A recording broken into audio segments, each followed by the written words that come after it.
નમસ્કાર મિત્રો, જય માતાજી. મિત્રો પહેલાં આ વિડીયો જરૂરથી જોજો અને આખો વિડીયો જોજો.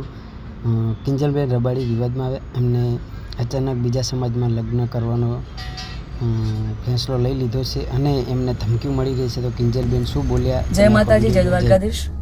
કાલે જ મેં એક વિડીયો અપલોડ કરેલો, જેમાં મેં જણાવેલું કે મેં લગ્ન કરી લીધા છે.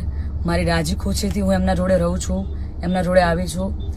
છતાં પણ અમુક લોકોએ સોશિયલ મીડિયામાં વિરોધ કરવાનું ચાલુ કર્યું છે, ધમકીઓ આપવાનું ચાલુ કર્યું છે, મારી નાખીશું, ઉપાડી જઈશું. બરાબર?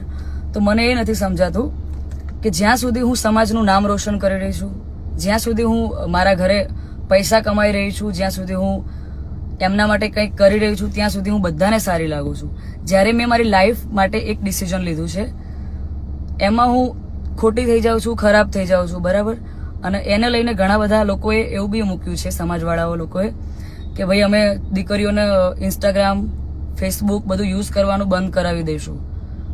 તો આ નિયમ ફક્ત દીકરીઓ માટે કેમ છે, મને એ નથી સમજાતું. આપણા દીકરાઓ જ્યારે કોઈ બીજા સમાજની દીકરીને લઈને આવે છે, ત્યારે આપણે બધું એક્સેપ્ટેબલ હોય છે. જ્યારે એ જ કાર્ય આપણી દીકરી કરે છે, ત્યારે આપણે એના વિરુદ્ધમાં જઈએ છીએ. તો મને એવું લાગે છે કે અત્યારે તમે એકતા કરી રહ્યા છો, બહુ સારી વાત છે, સમાજ એકતા કરે છે, પણ તમે લડવામાં નહીં, સમજવામાં એકતા કરશો તો વધારે સારું રહેશે. બાકી તો હું કાયદાકીય પગલાં લેવાની જ છું. અને આ બાબતે હું આપણા વિધાનસભાના અધ્યક્ષ શ્રી શંકરભાઈ ચૌધરીને વિનંતી કરું છું, અને આપણા ગૃહમંત્રી શ્રી હર્ષભાઈ સંઘવીને પણ વિનંતી કરું છું કે મને આમાં સપોર્ટ કરે. અને બાકી તો આપણે કાયદાકીય રીતે લડવાની તૈયારીમાં છીએ. અને મારા સમાજને એક પ્રેમથી મારી આ રિક્વેસ્ટ હતી કે હું સમાજની દીકરી છું, અને મેં જે કંઈ પણ પગલું લીધું છે એ મારી પર્સનલ લાઈફ છે, મારી પોતાની ચોઈસ છે. તો એના ઉપર કોઈ સવાલ કે કોઈ કમેન્ટ્સ કરવાનો કોઈને અધિકાર નથી.